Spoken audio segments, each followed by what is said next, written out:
hello, and welcome, dear listeners, to episode 251 of The Reformed Gamers. I'm one of your hosts, Logan. And I am his co-host, Micah.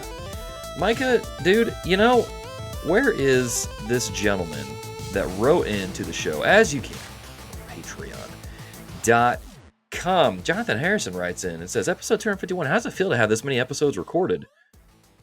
I feel old, man. I said this when we did 250. I'm like, I just feel old, man. Our podcast has been around forever, it seems. Maybe we're around to the time with the dinosaurs when they were roaming the earth. We were there when Elvis got big, you know, all those things. I mean, you were. I can't really answer Jonathan's question. I was not. I was just a wee babe. No. Obviously, you know, Logan's been doing this just a little bit longer than I have. So, you know, how does it feel for me? I feel fine. I feel refreshed. I feel good to go. Logan, maybe, you know, you have to speak for yourself here. Look, I'm ready to be in a retirement home at this point. That's how old I feel in podcast years. I don't know why y'all still let me do this, but I'm grateful nonetheless. But let's be honest, I should be in a retirement home at this point. I should be in a retirement home. Let's be honest. But Micah, man, it's been a while since we dropped a new episode. You know, Yeah. we talked about this in the pre-show. Life's just crazy.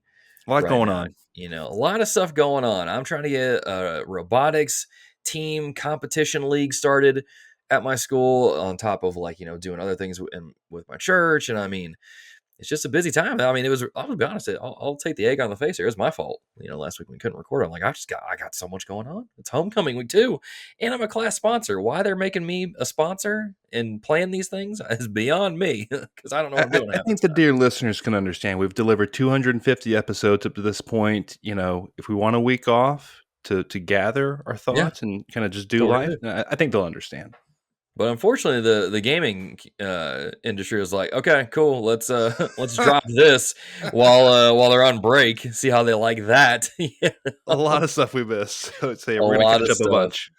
A lot of stuff we missed, and we're going to get into a lot of fun stuff in this episode. But before we do, you know, as I mentioned before, you can write into the show over on Patreon.com.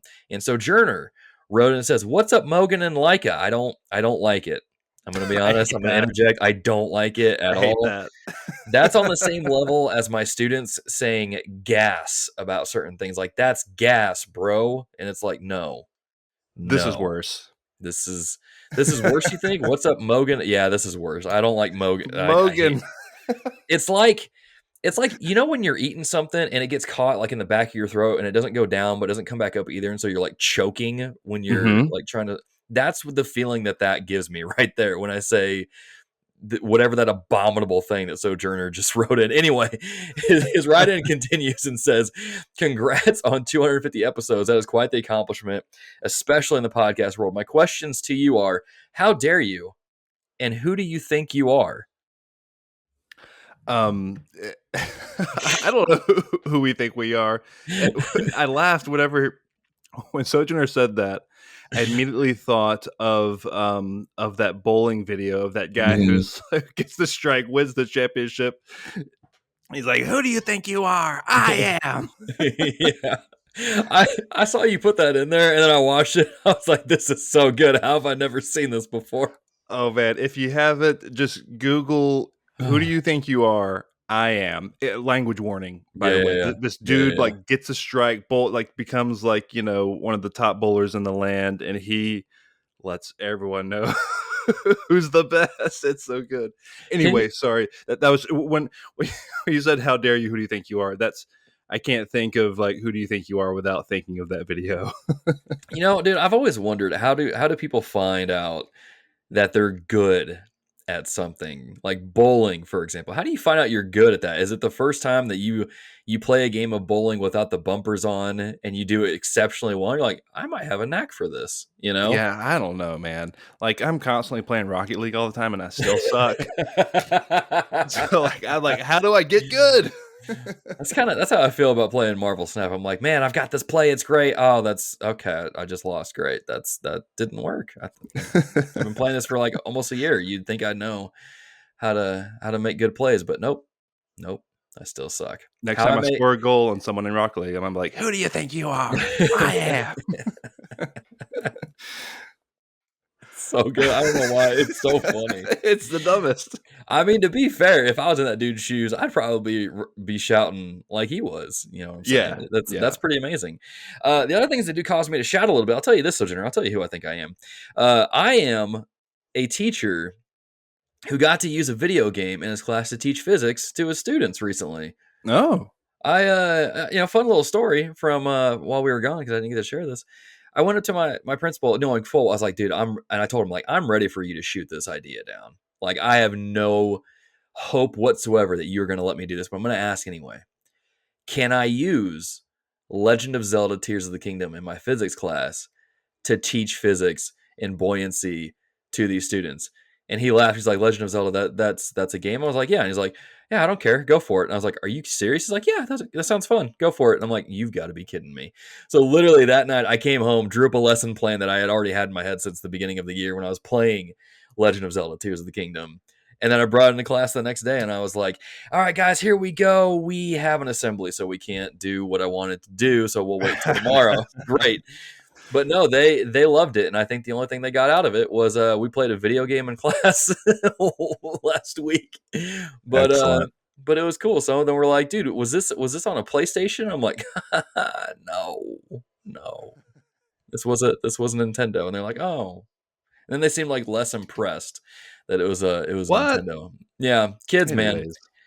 it's okay. So did you have like a section kind of preloaded, ready to go for class? Yeah. So what I did that night, I jumped around to 5 different shrines and just ran around. I mean, I checked out more shrines, but I narrowed it down to 5 different shrines. Went into them. I was like, all right, how can I make this a lesson? This one's buoyancy. It's easy. You take the ball, shove it down in the water, let go. It shoots up and hits the panel, and then you move on to the next one. The puzzle took me like an hour to figure out. Took my students 10 minutes. I hated it. It was terrible. But no, so yeah, I did that and I mapped them out. And so when they finished, I guess I should just explain it. I split my class up into 4 groups of 4, so it was pretty even. Okay. And I told them, like, hey, on your team, you need to have 3 engineers, 1 operator, and what you're going to do is you're going to take 1 minute, look around the area, take stock of what you have. Your other people in your group are going to come up with a plan on how to solve this, and then you, as the operator, are going to have 3 minutes to execute that plan using the principles we've talked about in class. And once they got the hang of the controls and everything, they were kind of like, okay, let's do this. Oh, well, this is how it works. Okay, cool. And then they managed to figure it out. They got through, I think, like 2.5 shrines Okay. in our 45-minute class period time. But it was dope. It was dope. Very cool. Can't wait to do it again. So I yeah. like that. So quick thing. Your principal had never heard of The Legend of Zelda before? Is Oh, this right? he knows what Legend of Zelda is. Okay, just making sure. Yeah, Okay. yeah. No, he knows what Legend of Zelda is. He doesn't know what Tears of the Kingdom is, but It's like you he might wanna resign tomorrow if that was true. yeah. But no, I was surprised he went for it, and it went off really well. And I That's was awesome, man. fully expecting my students to be like, I don't want to play this game. Give us a worksheet. But no, they were all like, oh, No. this is so cool. We're playing video games in class. Ah! Oh, of course. Of course they loved it. Yeah. Yeah. That's awesome. It was pretty dope. It was a good time. But yeah, man. With that being said, though, playing video games, man, we've been playing a lot over the Mhm. last couple weeks or so since Yeah. we haven't been recording. So let's just get into what we're playing, man. Kick us off with TRG Kids. What have your kids been playing? Yeah, I've been talking about it the past episode or 2, just going through the Spider-Man games in anticipation of Spider-Man 2. So we wrapped up Miles Morales together. My 2 youngest and I was kind of, playing most of the time and they were watching. I would sort of let them swing from, objective to objective kind of through the city and that kind of thing. But yeah, Miles Morales is a great game. Really, those games, man, and it's just getting older too, just getting sensitive, man. Those games hit me in the feels, Yeah, dude. Yeah. Like really, I'm crying like left. I'm crying at commercials and stuff, and like radio ads in the car. Just crying Yeah. all the time. So Yeah, but man. those Spider-Man games, they really get it out of me. Of course, I love them. They're great. Yeah. What I've been playing is Sea of Stars. That's the only game I've been Yeah, playing. man. Been kind of busy. Hadn't had a ton of time to game. But this game has just been a delight. Just a delight. That's the best way I can put it. I've heard so I many good things about it. I think I'm about 15, 16 hours in, which I think is Okay. roughly halfway ish, Okay. somewhere in that neighborhood. Yeah. And it just draws you in. The pixel art is absolutely beautiful, and it's just all the exploration through the different worlds and stuff is just perfect enough. Not too hard, not too little. Mhm. Um, the music in it is outstanding. In a game like this, you really that needs to be that really needs to be there and hit, and the music it does its job. It's a fantastic soundtrack that I would listen to outside of the game, which for me, I mean, that's a pretty high recommendation. I don't usually do that much. I love the combat system in this and how it mixes in the little action elements and kind of the timing for blocks and kind of doing a power hit or different moves. Sometimes you got to do different things. Mix in with the turn-based combat. There's some moves that'll kind of toy with, the turns and kind of when the enemies will go and you can push Yeah, them yeah. back. There's all sorts of ways you can mix things in, as you might imagine, with a turn-based RPG like this. I feel a little, what's the word? Like an imposter, I guess, because I don't have like any source material to compare this to because I haven't played a lot of like what has inspired this game. Like I've never played Chrono Trigger. Okay. Like the only thing I would really say that I've played in this kind of vein would be Final Fantasy VI, which isn't really kind of like Okay. this. I don't know. Yeah. From that era, I would say. Mhm. But I'm loving this game. It's shocker. This is like game of the year contender Oh, wow. material for me in this in this crazy 2023. Yeah. I think this game will worm its way up to the top of my list. I have a feeling. Mhm. It's got really kind of charming dialogue and characters. All the script and writing is really good, but the overall plot so far has been. I need a little more. I need something to grab me a little bit more. We'll see where Yeah. it goes. Okay. But it's enjoyable enough. So really liking this game a lot. We'll see kind of how it wraps up in the second half, and kind of if my opinion on it is maintained. Um, and we'll kind of get into some thoughts here with Aaron White's question later in the show. But Mhm. kind of thinking about how to place this game, if it's gonna kind of where I'm thinking about it now. I don't know. It's really really good. That's all I can say. I'm really Yeah. enjoying my time with it. I think about it when I'm not playing it, and Mm. I look down, while I am playing. I was like, oh, hour and a half's gone by. Wow. Okay, I guess I should maybe save it and hop off. That Yep. kind of thing. So yeah, it's I wouldn't say it's got like my highest recommendation, but I'm Mhm. really really liking it a lot, Right and on, man. it's certainly one of the best games I've played of the year, and certainly one of the best games I've played of this like genre and like this kind of old school, kind of JRPG inspired kind of stuff. But yeah, Right on, really really man. good. Now, is there 'cause I remember from the demo, there was a little bit of puzzle stuff, in the demo. Is there a lot of puzzles in the game, and are they difficult or The puzzles that you encountered in the demo are a good indicator of what you encounter throughout the whole game. I don't Oh, think it okay. gets much more complicated than Okay. that. Yeah. They're never like, what am I doing here? There's only one time I would say in my 15 hours where I'm like, am I doing this right? And Yeah. every other time it was like easy breezy. Like all the Okay. solutions are very micro, as in Okay. like it's like within like 90 seconds you'll see the problem and you probably can figure out the solution Okay. pretty quickly. Like it just doesn't take that long. Yeah. And yeah, so there are puzzles throughout, but they're enjoyable and not too difficult, I would say. Right on, man. Okay, that's good to know. I've got the game sitting on my PlayStation, and I wanna get to it eventually, but when that's going to happen is up in the air. I have I have no idea. Right, It's a right. crazy year. I love that you are spoilers. You're playing some Armored Core 6, and I'm playing Sea of Stars. Yeah, I would Mhm. think that's. Yeah, I know how much you love mechs, but those Yeah, would dude. like usually be like maybe flip flop for me and Yeah, you. yeah, yeah. Yeah, And yeah, like there's just so much choice in 2023. I love that I can be yeah, playing man. this quote unquote game of the year contender, and you're Mhm. over here playing some. I don't know if they're game of the year contenders, but really darn good games. They are So good. Yeah, yeah, yeah. um, Yeah, yeah, so yeah. yeah. But yeah, no, Armored Core is look. I love Armored Core. It's good. I'm gonna talk about it here in a second, but it's not Game of the Year material. Okay. Yeah. It just isn't. It's one of those games that like I really love it, but I wouldn't put it as like a Game of the Year thing because it's not. Well, we'll get into our criteria for that a little bit later because you Sure. mentioned it. Aaron's right in nails that in the head. But yeah, as far as what I've been playing, your boy hit Marvel Snap. Your boy hit Infinite for a third season in a row in Marvel Snap. All right. So I'm just goofing around with different decks now, playing some of the new cards. Got Alioth, which for those who haven't been paying attention or following Marvel Snap, this is a card that you play on turn 6 when it reveals. If your opponent plays a card in that same lane, Alioth just destroys all the cards. Doesn't matter. If they don't reveal, they do reveal. It doesn't matter. They're gone. So you can easily win a lane. And it's become the most hated card in the game alongside Okay. Galactus. So it's a good time. I'm having fun with it. We're Is having that fun. is that the card you get for going infinite?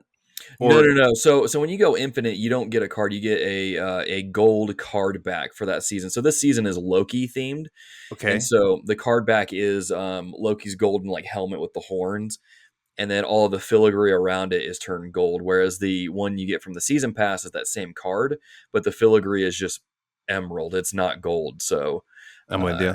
you get Okay. you get a little more flashy Oh, with your card I know backs. what it's about. I'm with But you. yeah, man, it's just that prestige that you kind of show off a little bit. Like, yeah, I'm Mhm. infinite.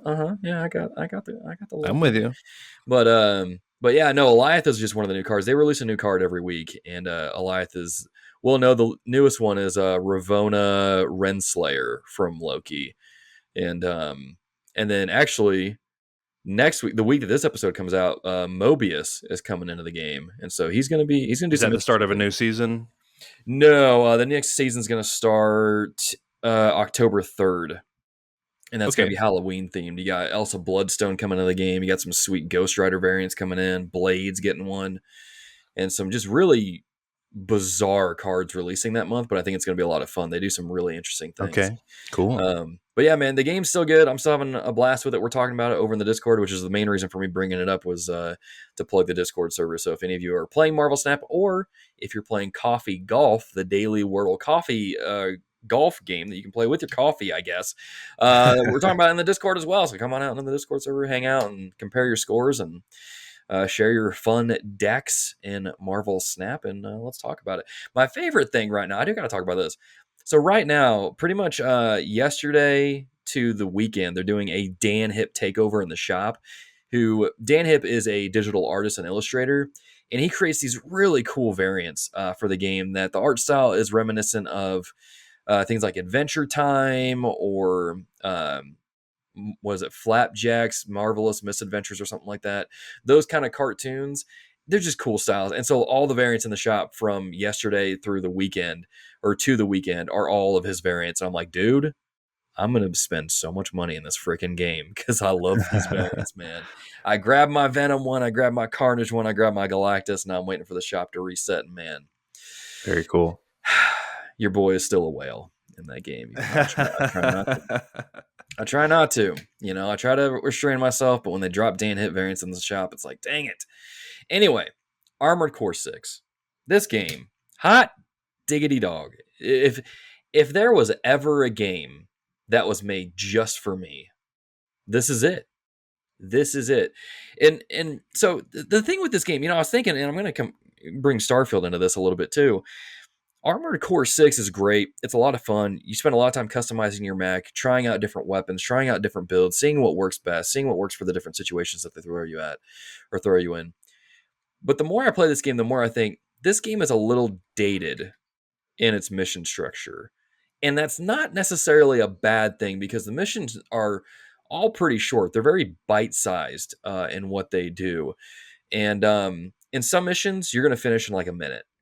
They're just that fast. You might not have much comparison for this, but to me, it reminds me of the mission structure of something. And I played the most recent one, Ace Combat. I think I played Ace Combat 7 a Okay. few years ago. It Yeah. reminds me, it's like, yeah, you're gonna. It's like, yeah, 5-10 minutes on this Yeah. mission, and then Yeah. you kind of get detached from that and move on to another mission, and there's no real kind of flow through. Yeah. There is, but it doesn't. It's not as cohesive as some other games, I guess. Is Right. that an accurate Yeah, portrayal, that's sort pretty of? accurate, yeah. Okay. Because I mean, there's, like, definitely a story in the game. What it is, I couldn't tell you 'cause a lot of it doesn't make sense to me, which is typical FromSoft, fare. I'm sure if I read the combat logs and all that stuff, I'd probably understand it a lot more. Um, but I like it though because in the season where, like, I'm just busy and I've got other stuff, I don't there's times where, like there's some nights I've got, like, maybe 20 minutes to game, you know? It's easy to just turn it on, do a few missions, I'm done, cool, I can go to bed, I can make some progress that way. And then there's other nights where I'll spend probably 2 hours on a boss, and it's like, "Man, what the heck?" You know? Yeah. But then I learned to just use the tank tread legs with the machine gun arms and then the songbird shoulder weapons, and then you'll just take down every boss in the game in, like, less How than a far minute. are you into the game? Have you beaten it, So or here's the thing, I'm about 20 hours in the game. I thought I was at the end, and then the game's like, "No, there's more." And I'm like, "Crap, how long is this game?" So, I mean, to be fair, I am doing a lot of the arena challenges. I'm going back and replaying missions to find extra gear, try to get, like, S rank on the missions and stuff. So I'm doing a lot of the side stuff too.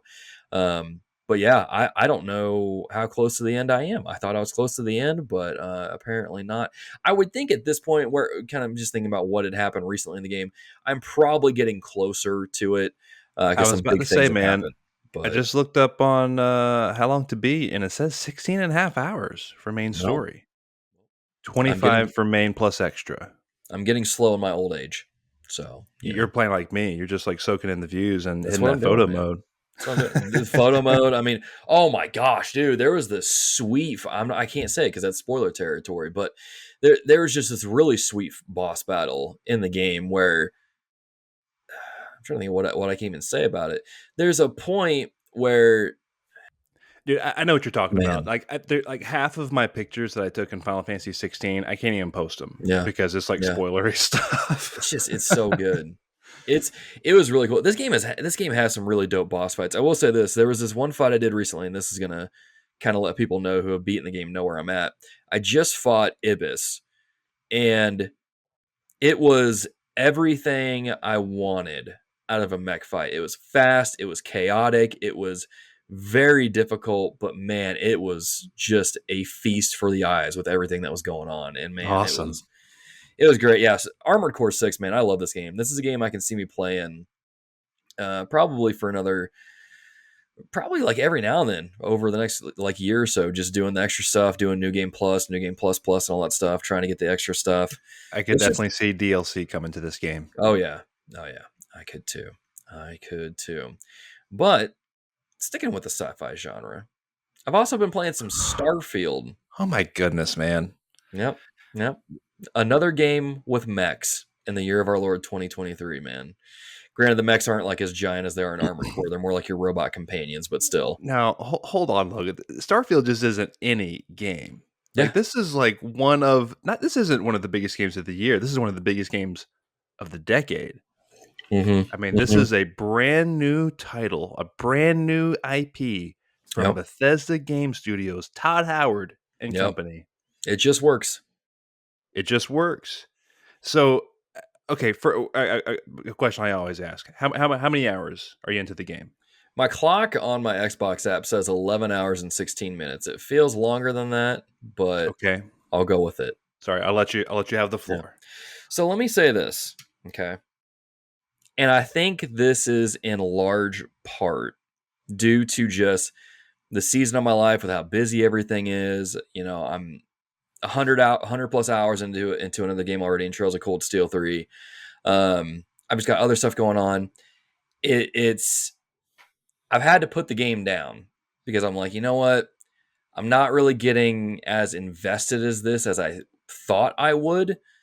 So let me just put this on the back burner for now. I'll come back to it later. What I've played so far, I've got a few complaints with it.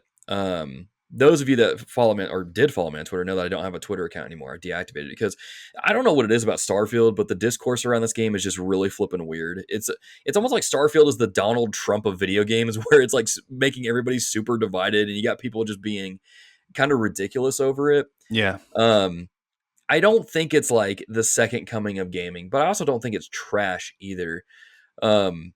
it is your typical Bethesda game. There is some jank to it, which we all just come to know and love about Bethesda games, right? If you go into the game and you're like furious over the bugs, I mean, I think that's just part of the charm. Granted, this is probably the most polished Bethesda game I've ever played in my life. I did start playing this on PC, and my PC just was chugging a little bit. So I'm like, all right, let me return it. Let me play it on Xbox.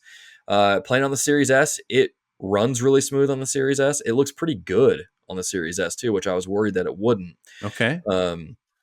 It doesn't look as crisp as what it did on my PC, but it still looks pretty good. I'm Sure. actually really impressed with how good it looks and how good it runs on the Series S. But I will say that, again, like Armored Core 6, this game does feel dated, and that's not necessarily a bad thing. It's more of like a sort of like a comfort food sort of thing. With a Bethesda game, you know what you're getting, and Mhm. that's not necessarily a bad thing. It's always kind of good because you know what to expect. Um, with this game specifically, one of the things I did appreciate, and maybe some people will disagree with me on this, I appreciated the opening and how quickly it got you into a ship, flying out in the stars, going in missions. I'm like, dude, okay, this is okay, perfect. This is great. Okay. Um, but a lot of the stuff that you get introduced to happens at a brisk pace, which is both good but bad because I'm like, okay, what is this again? Okay, who is this? What is this? Where's the active timetable thing that Final Fantasy 15 had? I feel like I need that right now. Um, but as you play, you kind of get more into you kind of understand more of who Constellation is and these different factions and what's going on, and how these different corporations are kind of edging their way in and causing problems and things like that. And then, of course, you go and explore different areas, which, if you saw me on Twitter, I posted some screenshots of the different places you go to. Just really stinking cool looking. Mhm. The first city that you go to, I can't remember the name of it, but it looked like something out of Guardians of the Galaxy, like where they first go in the first movie. And then they're like fighting over the little orb thing that Star Lord has. Just looked great. I was like, dude, this is amazing. Just really, really good design when it comes to the sci-fi aspects, to your ship, to your robot, to the weapons. It looks good. It looks good. I think it looks really cool. Some of the side quests that you do are pretty interesting. You go to some ruins on some things. I'm not going to ruin anything of that. It's just, it has that old school sort of sci-fi feel, like when you're reading like an old school sci-fi book for the first time in the 70s or Mhm. 80s. It's like mysterious, it's ominous, it's intriguing, it's really, really cool. Um, and for the most part, I did really enjoy what I played. There were a few issues that I had in regards to, like when you go to pick up an item, it'll just say something like a Grendel. And if you haven't been playing the game for a long amount of time, you're like, what the heck is a Grendel? Is that a health thing? Is that a weapon? Is that an armor piece? There's just not really any kind of icons on there to let you know like what you're looking at is and what that is. So Mhm. that's a little that's where the game feeling dated feels a bit step backish, because I'm like, okay, I feel like I should be able to see what it is I'm looking at to make a decision of whether or not I want to pick that up or leave it, and those sorts of things. The dialogue choices, your typical Bethesda stuff. So, I mean, if you're used to making choices in your Bethesda games, you know how that goes. There's some interesting choices you can make. There's some funny choices you can make. Again, it's typical Bethesda stuff.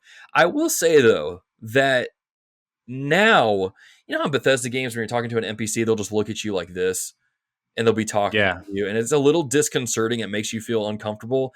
I don't like it here in this game. I wish the camera was like off center a little bit, or off to the side looking at the characters, or maybe they emoted a little bit more. So does it still kinda have that stiff kinda problem with the Yep. NPCs? Yep. Yep. Really? Yep. After Yep. all this time? Yeah. Okay. And I was gonna bring in Baldur's Gate 3. I wasn't gonna talk a whole lot about it because, I mean, I need to spend more time with it, but also Baldur's Gate 3 is just a great game. But Yeah. playing that alongside Starfield, I'm just like, dude, Baldur's Gate 3 with their facial animations and voice acting feels more well directed than Starfield does. And so playing Baldur's Gate 3 has unfortunately kind of hurt my enjoyment of Starfield in that regard.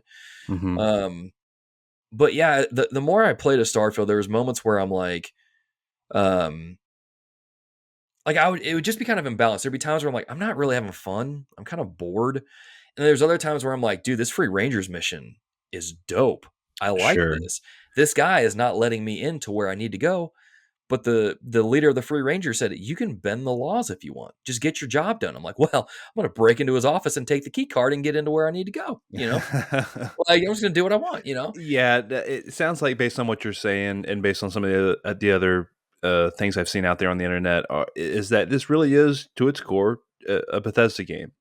And like if you're a fan of those games, man, this is totally a Bethesda game that's right up that alley. But it doesn't really break any molds. Yeah. It doesn't reinvent any wheels but yeah, I mean like obviously those are great games. But I think, maybe some people were expecting like 10 out of 10s and stuff. And while some people, it may be that for you, but just maybe not quite as revolutionary as maybe we were thinking. Yeah. Yeah. And I think one of the things that kind of bums me out a little bit, though I understand the reasoning behind it, is that a lot of the planets that you land on for side missions and things like that, they feel very empty. And I get, the whatever the algorithm they have in there that generates the stuff. I get that you can't really populate with a bunch of stuff because then that would probably mess up other things elsewhere. But Hmm. it almost makes me wish that the game, instead of it having like 1,000 planets, it had maybe 100 planets and like maybe 15 to 20 like really good, fully explorable, deep planets. But Yeah. again, like I don't know how you thread that needle between becoming No Man's Sky and doing what you want to do and still maintaining your Bethesda kind of charm and spirit with your games. Hmm. But yeah, I tried to kind of like be cautious with what I shared on Twitter because one of my pet peeves is I hate it when like you could be in a setting where you're enjoying something and then someone comes in and rains on it. It's like that's not fun for anybody. You don't want to be that guy. Right. And I'm like, you know what? If I'm going to talk about Starfield on here, and especially based on the stupid discourse I'm seeing about the game, where it's just making people crazy, I'm just going to talk about the positive things, what I'm enjoying, and then I'll save the more critique stuff for the podcast, and Hmm. then just leave it there. Because people are really enjoying this game. People were looking forward to it. I didn't want to harsh their mellow or anything like that. So. Hmm. But I will say, dude, some of the ships that people are making in this game, holy crap, Dude, dude. I've already been thinking about like ship designs. I don't even have the Man, game yet. Dude, I love I some of saw the stuff I've seen. I saw someone make a Megazord from Power Rangers in it. I've seen the N7 Normandy get recreated, an X-wing. I think it was John Hannon posted his in the Discord, and man, it looks slick. I was just like, dang, I'm still rocking the base one. Like I need to get a cool ship like y'all, man. Yeah. But yeah, I think my thing is just the season of timing that I'm in with everything that's going on. I just need to put it on the back burner and then probably wait until like Thanksgiving or Christmas when I can really just like sit down with it and That put some time sounds with like a it. good time. I've been thinking too, because I don't know when I'm going to get it, but when I do, I'm going to want to play it, obviously. And I'm like, but man, this is such a huge commitment. I have Yeah, to make sure, like, I kind of clean out like a yeah, month or something, yeah, yeah, man. But at least in like gaming time or whatever.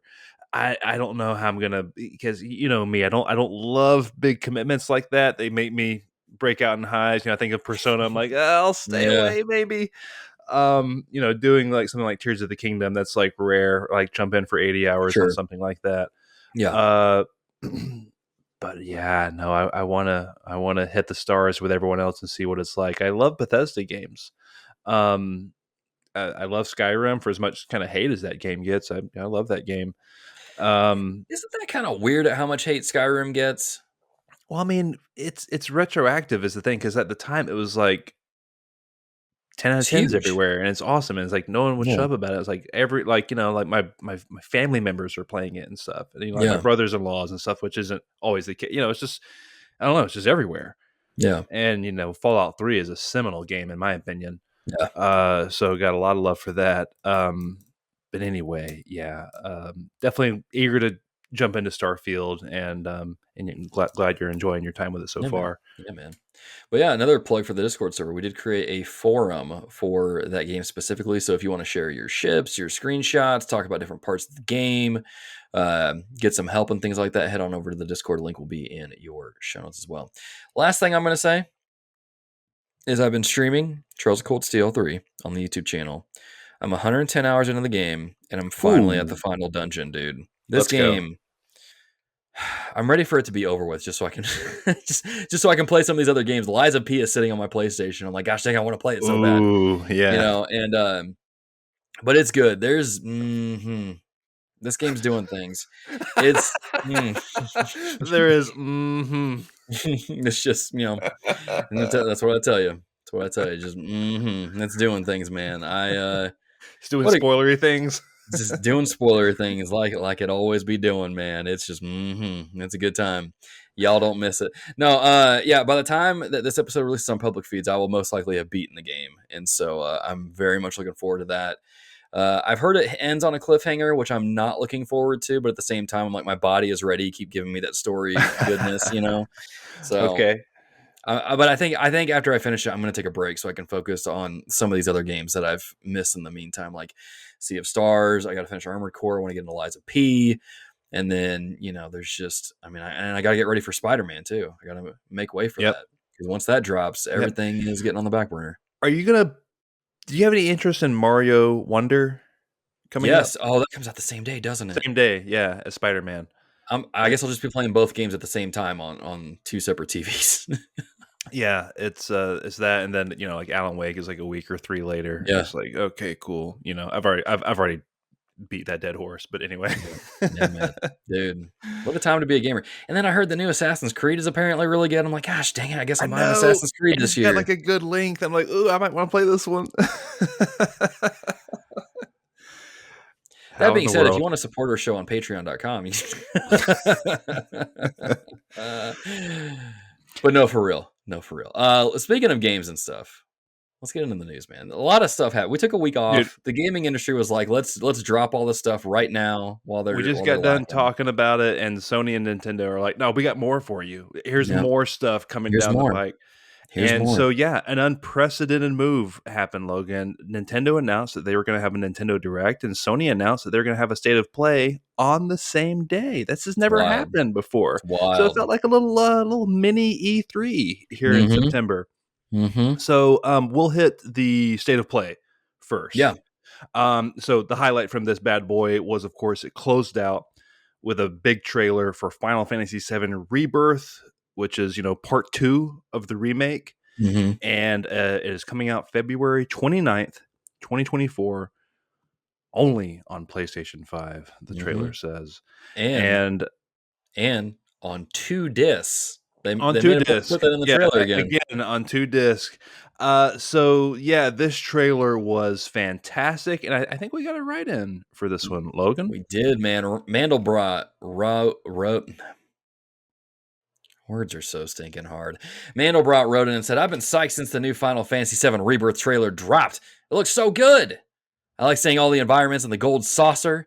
I've got other games like Spider-Man 2 to be psyched about, but right now, it's been eclipsed. What are y'all most excited for from that Final Fantasy VII Rebirth trailer? Micah, I'm going to be honest, man. I watched this trailer and I was like, I got like a quarter of the way into it. I'm like, okay, cool. I don't need to see any more. You got my money. And then I kept watching. I'm like, holy crap. How far into this are they going? Like, it looks like, could this one end at the City of the Ancients? It does. I think they said that. Goodness. I think the producers or someone said that. Okay. I wasn't listening when he said that. I think, no. It was like in like a separate thing that you wouldn't have seen. It came out along with the trailer, kind of. Yeah, this game will go up to the spot if you remember the original game through disc 1, I believe it is, if I am stating this correctly. But yeah, no, Mandelbrot, the trailer was awesome, dude. I was so pumped about it. So many things, man, dude. Gold saucer, first and foremost, obviously, you got to call that out. Yep. Ton of little things like the parade in Junon. Of course, like Chocobo racing, all the arcade games, motorcycle fights, riding a Segway in Costa del Sol. Just the fact that like Kate Sith is here and there's Vincent, like, we're gonna get Kate Sith probably. Vincent, you weren't really sure of, maybe not. Like Emerald Weapon was in the game. It's like, whoa, that's Emerald. It's like, okay, like there's a lot of cool stuff in here. So they really blew it off. And this was a huge trailer and just kind of the overarching mystery that's like over the whole thing that like is running through this whole remake trilogy or whatever, like all the the stuff they're doing. I'll just say, Yeah. really cool with all that. So yeah, it was a fantastic trailer. I loved it and completely pumped for Final Fantasy VII Rebirth. Yeah, man. It looks good. Like I said, I was watching. I was like, I really just don't need to see any more. Like this does look pretty dang cool. I mean, It's true that I don't need to see anymore. I mean, I didn't need to see anything at all to know I was going to like it and buy it. But mhm, like, yeah, like I've seen enough now. This is yeah, awesome. yep. It's like just give it to me, man. Hmm. February cannot get here soon enough at all. Yeah, But yeah. regardless, All right. So second thing they showed, or not second thing they showed. This is the second thing in order of importance that we're going down. They were like, we're gonna state of play tomorrow. Come join us. Third party stuff, PSVR, and they're like, okay, here's Spider-Man 2. Like, okay, you liars. Um, so anyway, they have like this gameplay deep dive, which is just 4 or 5 minutes or something of like, Mhm. here's how the game works, here's how the open world works, here's we got Brooklyn and Queens and the map's bigger and all this stuff, and so it's kind of one of those kind of trailers. Go check it out if you want. Game's coming out October 20th. If you're Mhm. gonna play that game. Helldivers 2 got a date for Yeah, February dude. 8th, 2024. What did you think of this Helldivers like gameplay demonstration kind of? Looks so dope. So I tried to say so good and dope at the same time. It looks so dope, man. Like I played Helldivers on the Vita and really enjoyed my time with it. Man, this just looks like good co-op fun. I was in a text group earlier with some friends. We were all talking about it, and like this might be the game that brings the four musketeers back together. I know there's typically three, but we call ourselves, we do what we want. Yeah, it looks good, man. I love that you can still take out your comrades with the Yeah, ordnance friendly fire. drops and all that stuff. Like it's just so funny. There's Yeah. one where the guy calls him like an orbital striker, like a strafing strike, and he kills one of his teammates, and it's just so Yep. funny, It's man. like, oh, sorry. Just what a It game, was one of man. those gameplay demonstrations, like an online demonstration where it had that like fake Yep. like chat, but it was pretty well done. It was pretty Yeah. well For done. the We're most like, part, this yeah. feels kind of realistic of what might happen. Yeah. But anyway, yeah, Helldivers 2 looks pretty darn fun. February 8th, 2024. And really, there's several other kind of good games shown here. I'm not going to dive into all of them. Mhm. One last one I wanted to quickly point out, though, is, and this doesn't really matter to our audience, but it matters to like PlayStation, is that Roblox is coming to PlayStation finally. I know it's been on Xbox for years. This is one of those like cash cow money makers, like a Fortnite or a like a Minecraft, like one of like a Yeah. big boy. Like this will bring in the money. So this matters a lot if you're Sony and just for profitability and Mhm. strength and that sort of thing. I know our audience probably doesn't care about Roblox, but it does matter for that company if you care about the health of PlayStation. Yeah. So any thoughts on Roblox or any other things from the state I of play, I'm gonna be Logan? honest. And I'm sorry for whoever this offends. I hate Roblox. I'm sick of hearing about it from my students. So Oh, I do too. when it showed up in the state of play, I was like, of course, we start the school year, and I just got done telling my students how much I hate Roblox, and it's right here, and it's coming to PlayStation. I'm like, gosh, dang it, Jim Ryan, you I knew what don't you were doing. I don't know a ton about Roblox, but isn't it like one of the most predatory, like microtransactions kind of games out there? I can't really confirm or deny that. I'd have to ask my students Okay, that, yeah, don't but quote me on that. I don't want to slander it too badly if that's not true, but I've heard not so great things about that side of yeah. Roblox. But anyway, let's move on to the Nintendo Direct, which this one, okay, they're like 45 minutes. Come join us. Mhm. I'm like, okay, what can Mhm. this be here at the back end of Dude, 2023? What might they have? bro. And they brought, I think, is tippy top of most people's lists, Paper Mario and the Thousand Year Door Sorry. HD. If you're watching this on YouTube, you probably just saw me jump a little bit. Dadgummit, IGN, stop autoplaying your stupid videos on your dumb website with the Oh, volume all the way up. You scared the crap out of oh my me. goodness. I hate it. Sorry, let's continue. Paper Mario Thousand Year Door HD. Let's go, baby. Dude, I didn't I didn't notice that, but you startled me with jumping in. Sorry, it No, just you're scared fine, me. man. Yeah, IGN, get your stuff together. What are you Okay, so doing? yeah, Paper Mario and the Thousand Year Door announced for 2024, the seminal game. Although I will say, Logan, I never played Paper Mario and the Thousand Year Door. Have you played this game? Micah, neither have I. Oh, dude. Neither have I. Okay, so Wait, wait, maybe wait, now's the wait. time. Hang on. Was this the one on GameCube? No, I Paper don't think so. This was on. Mario GameCube. It is the one that was on GameCube.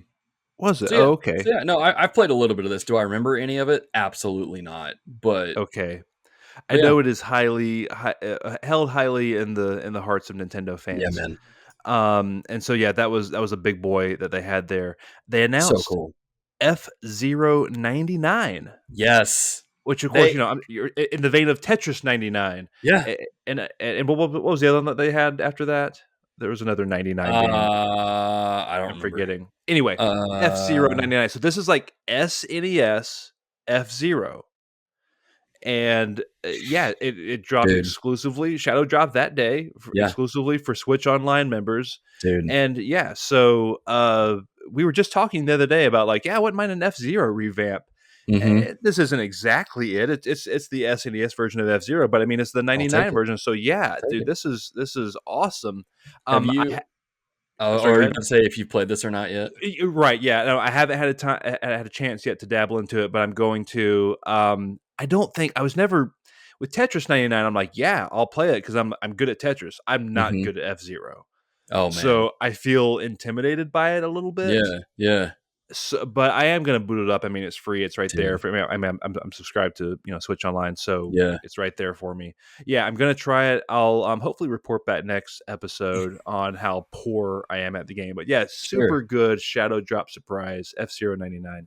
So if I may, let me jump in. Yeah. I got so hyped when I saw this, and I was like, okay, I would have preferred a more full-fledged F-Zero. However, F-Zero with 99 other people racing at the same time sounds completely bonkers. Let me play it.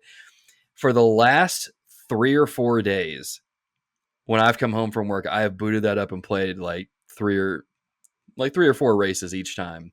And I specifically withheld this from the what you've been playing section so we can talk about it here. Oh, okay. Dude, this game is freaking dope. I Oh, love it, man. The 99 Razors thing is as bonkers as I thought it would be, and it's so much fun. And I remember being terrible at this game on the Super Nintendo. Not so much here. Maybe I've just gotten better at the game. Maybe they've changed the things, but dude, I love this game. I love the fact you can just oh, unlock good. stuff just from playing the game, like new color schemes for your racer, new background for your profile things, new boost colors. They have like these timed Grand Prix things that you can enter into with your tickets that you get as you win races and play the game. Phenomenal. Love it. Really Super good good. stuff. Well, you got me there. I was about to fuss at you for not bringing this up during what you've been Oh playing, but man, good stuff. I was saving. I gotta withhold some things. I gotta Yeah. surprise and dazzle some people. But yeah, no, F-Zero 99 it's freaking dope. I really have been enjoying this. As a matter of fact, it's starting to get to me to the point where it's starting to pull me away from Marvel Snap. So Wow, it's sort of that daily check-in kind of yeah, game. man, Okay, it's no, I was that way good. with Tetris 99 for a while, so I Yeah, understand that. man, Yeah, I'm gonna have to check it out and also it's report good. back next episode. It's So that's good. awesome that you played it. So yeah, out right now if you are a Switch Online member. So yeah, Hmm. go check that out. Hmm. Okay, Hmm. next up, Prince. Okay, so we got the teaser before of the Princess Peach game, Yeah, and yeah, it's now called Princess Peach Showtime, yeah. which Hmm. is coming out March 22nd, 2024. And I mean, you're Peach, and you get a whole bunch of different costumes. And you have a whole bunch of different powers, and Hmm. it's a 2D platformer or Would it 3D. be one of those like 2.5D sort of things? Yeah, and anyway, you just need to just watch the trailer for it. It looks Yeah. fine, looks good. It looks like a Yeah. Nintendo game. It's Princess Peach isn't my favorite character, but it's like I bet this is really sound mechanically, you know. Yeah, yeah, yeah. So I, this is like that's how I feel about it. I was watching this and I was like, oh, cool. We finally get to see more of it. And I was sitting there watching. I was like, yeah, this looks cool. I don't know if I'm really gonna enjoy it, but I know who would. Let me show this to my wife. And she watched the trailer and she was like, I want this. I was like, okay, done deal. Yeah, I knew it. yeah. Well, how about this next one here, Logan? Did you get what do you think of this trombone champ, where you play the trombone with the Switch Joy-Cons, and you're bringing it. You don't like the Trombone Champ? Let me just say this: I bought this during a Steam summer sale and I played it. This is one of the dumbest games I've ever played, but that's the point. It's hilarious. So when I saw this was coming to the Nintendo Switch, I was like, gosh dang it, I'm gonna buy it on the Switch too. Oh, okay. I didn't know this was out for PC already. Yeah, That's funny. man. I thought maybe it was just for the Joy-Con stuff. Okay, It's so that's it's interesting.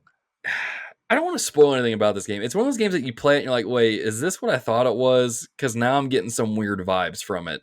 Just y'all go into this game blind. Trust me. Yeah. It's pretty funny. I'm not Okay. gonna lie. I feel like Trombone Champ got a rise out of a lot of the audience watching it live. I feel like that Yeah. was like, and people started really chatting it up when that came around. Yeah. Okay, they showed off a new trailer for Super Mario RPG, which Yeah, is man. the new remake of that game, and a game that I'm interested in that I really want to check out. It's been out on PC. Dave the Diver is coming over Yeah. to Switch. This game looks awesome, where you dive and kind of catch your own fish, and then you make sushi at a sushi shop Mm-hmm. at night. Yep. It looks great. Looks really wholesome. I've heard really great things about this game, so Yep. intrigued to try it out on Switch. So those were some of the highlights. I thought. Anything you wanted to call out here that I didn't list here, Logan?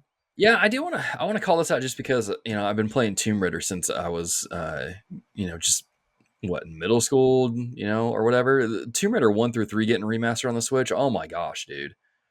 You With played all those the original Tomb Raiders? Oh yeah. Oh yeah. I never finished the first Okay. one, but 2 and 3 I did finish. And man, just the fact they're coming with the expansions too, I'm like, dude, I'm going to be revisiting my childhood with these games I've and I'm I've stoked. got nostalgia for Tomb Raider 1, 2, and 3, but I thought maybe I was kind of more alone in that, so I Mhm. didn't really bring it up. But yeah, I saw that. I mean, I don't know if I'm gonna get it, but it Yeah. just brought back a ton of memories of playing because everything was so based on the geometry and these Yeah. squares Yeah. and like it still looks like that. And I mean, it kind of has to. That's the kind of how the gameplay is designed.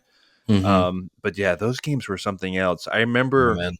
those were Tomb Raider 1 was one of the first games I played on my PlayStation when I got it to kind of like, well, let's check out these 3D graphics. Yeah, yeah, yeah. And I'm swimming around and stuff and doing everything you do in Tomb Raider 1. I remember my dad is like, "Oh, like what's this?" Kind of interested, like, "Oh, what are video games doing these days?" Yeah, Huh, yeah, okay. yeah. And he kind of sat there for 5 minutes before walking away, like he usually does. Yeah. But anyway, yeah, a lot of nostalgia for Tomb Raider 1, 2, and Yeah, 3. I man. remember 2 particularly being really fun. Yeah. But yeah, love those games. I can't remember if it's 2 or 3 that you start out on the Great Wall of China. I want to say that that's 2. I think it's 2, man. Yeah. I Cuz think 3 I think you start off in the jungle. And then 1 you start off in that like tomb in the thing with the cave. wolves. Yeah, Yeah. yeah. Then there's a T-Rex at one point. Yeah, early Man. on ish. Yeah, man. Man, yeah, those games are good. Yeah, what a game. What a game. But no, the one I definitely do want to talk about, and this one actually got me really excited, was Mario versus Donkey Kong remake coming out next February, man. Yeah, that's a cool one too. That's another one of those like, yep, this man Nintendo like it's just that's them. Like that game kind of encapsulates sort of, Mhm. they just do their own thing, Yeah. and that game will be fun. Yeah. 100%. That one may not sell a bunch by Nintendo standards, Yeah. but yeah, that's a good kind of game to have in your portfolio at this stage in the life Yeah, cycle. man. Yeah, I like that pool as well. Just can't wait. I remember growing up, and whenever I would go I'd have to miss school because I was going to the doctor's office or something. My mom would take me. We'd go out and eat somewhere. Then we go do some shopping at a Venture. For anybody that remembers that old retail chain, they had a Mario Donkey Kong arcade cabinet near the checkout, and I would beg my mom for quarters every single time to Oh go play it. man. Man, I've got a lot of nostalgia for that game. So Yeah. getting a remake of it, give it to me, baby. That's what I'm That's talking about. awesome. Yeah. That's what I'm talking about. Okay. So that's wrapped up the state of play and the Nintendo Direct. Now we're kind of moving sort of in chronological order. That's the older news. We're going to get into kind of Yeah. newer news. This Yeah. story is actually, I would say, maybe things will have changed from recording to when it's released, but I would call this a developing story. Yeah. Um, and that we haven't seen how this is going to all wrap up, but okay, so let me see if I can describe this for people who may not know, and if you're listening to this podcast you probably do, but every video game is based on what is called an engine, And there's the Unreal Engine, there's Unity Engine, there's proprietary engines that Sony and Microsoft have, and so many different companies. And the Unity engine is a very popular engine in the past, decade or so, really, and especially among kind of middle to smaller developers. Just a quick example, because I think this will help kind of clarify for a lot of people. Some of the games that use Unity as their engine: Fall Guys, Beat Saber, Hearthstone, Pokemon Go, Subnautica, the Ori games, Outer Wilds, Inside and Limbo, um, I Am Setsuna, A Short Hike, tons of games, Cuphead, use the Unity engine. And what they have done this past week or so is they have just announced out of nowhere that starting in 2024, they're going to start taxing those that use the Unity, what's it called? Unity runtime, because there's the Unity engine, there's the Unity runtime that you kind of use for installers and stuff. And every time an install happens, they're going to ping you a charge if you hit a certain download threshold, and or something like that. Logan, help correct me any if I'm butchering this at all. So they're basically saying that, hey, if you have over 100,000 downloads and you hit this threshold, we're going to start charging you like 20 cents for every single install that happens. Yep. And kind of, at first it was this very muddled statement. It's like, well, what about Game Pass? What about charity events where we're just giving away? What about demos? What about like piracy? What about multiple devices for a single user? Yep. And all these different questions in which they really didn't have any good answers. And so this has caused an enormous stir in the game development community to where numerous game developers have had to come out and say, hey guys, we're in the middle of making our game. It's supposed to come out next year or whatever, and we're using Unity engine. And because of these changes, we're having to take a close look at how we're going to move forward with our business, because this is going to put it in jeopardy. And so this is just really short-sighted, I would say. And let me just kind of stop right here, because I'm kind of rambling a little bit, and let me get your thoughts or any clarity or any clarifications of mistakes I made when I set that up. What are your thoughts on this situation? No, I mean, I think you summarized it pretty well, because that's my understanding of it too. It's just the thing that baffles me is that, typically when companies make a big policy change like this, like Patreon, for example, they changed a few things while we've been up and running, and they've given us the option, hey, do you want to opt into the new way of doing things, or do you want to stay grandfathered into the old way of doing things? Whichever one you choose, you got to let us know by this date so that we can get everything set up for you. They've been great about that. I haven't had a single issue with it. The problem with what Unity is doing is that if they want to make this like a new type of thing going forward for new people that sign up with them, that's hunky dory. Like, whatever, it is what it is. But they're completely and radically changing what they're doing with people who are already signed up with them, and not really giving them an option. They're like, this is going to happen whether you like it or not. Get over. It's the same thing that smacks of Twitch over the summer, when they were like, hey, here we're changing all these things with how you interact with sponsors, and we're not going to follow these rules, but you have to follow the rules, otherwise we could deactivate your account. Oh, and any user on Twitch can't multi-stream now. Doesn't matter if you're just a regular user or if you're a partnered user, you can't do it at all. And just deal with it.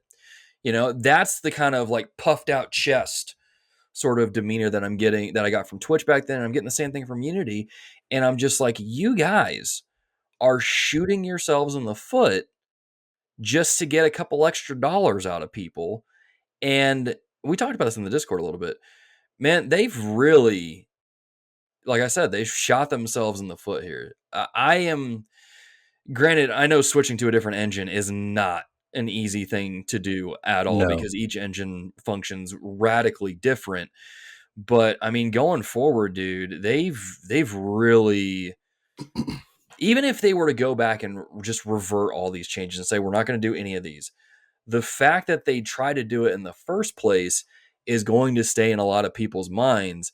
And going forward, I mean, I just don't know how they recover from this. I said in the Yeah. Discord, they really caused some irreparable damage It's to their broken brand. trust, and apparently this is maybe not the first of some policy changes that have happened recently that have been sus from developer standpoints. Hmm. One thing I didn't know, and I think Logan, you know this, but I didn't know it until I started digging into a little bit into the situation a little bit more yesterday and today, is that the CEO of Unity right now is this guy named John Riccatello. Hmm. And if you recognize that name, it's because he was the CEO of Electronic Arts from 2007 to like 2014. And like he infamously said that like they need to charge like microtransactions for more bullet reloads in Battlefront or Yep. in a Battlefield. Yep. That's Which an like idea. That's an idea he actually entertained, and it's like, are you kidding me? yeah, and he was running Electronic Arts when they were like getting voted like the worst company in America. Like he was the guy Hmm. running the show there. And so here he is over with Unity making more tone deaf decisions that Hmm. are just, like I said earlier, just short sighted. Like you Yeah. didn't think this out clearly. Either that or you knew what the repercussions were going to be and you didn't care. Yeah. So either way, this is an absolutely awful look. Universally, this is being kind of like thumbs down from the gaming industry Yeah. across the board. I haven't seen a single person kind of like, yeah, this is good stuff, you know? And Yeah. why does this matter to the gamer? I mean, I think that this matters because it is a hugely popular and accessible and affordable engine for good game developers, good kind of smaller to mid-tier game developers to use in their projects, and that will go away.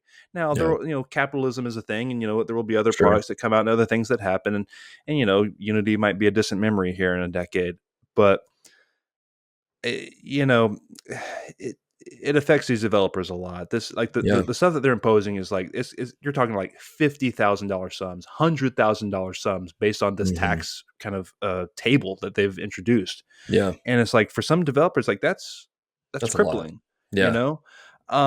So I mean, yeah, this is kind of where we're at. I would, from the time of we're recording now to when this episode is published, I wouldn't be surprised if they came back and said, yeah, we're going back on all that. I wouldn't be Yeah. surprised Yeah. whatsoever.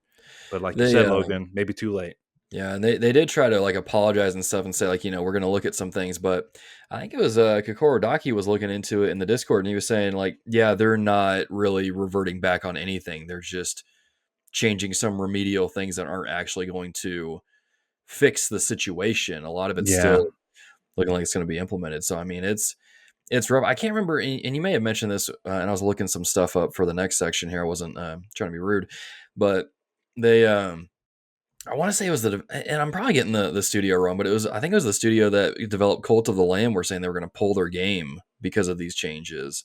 Yeah. But it might have been a different studio. But I remember Cult of the Lamb was being brought up in that discussion because it was developed with Unity. Yeah. Um, There but were yeah, so many questions brought up by the community that they half-heartedly answered or just didn't really answer at yeah, all.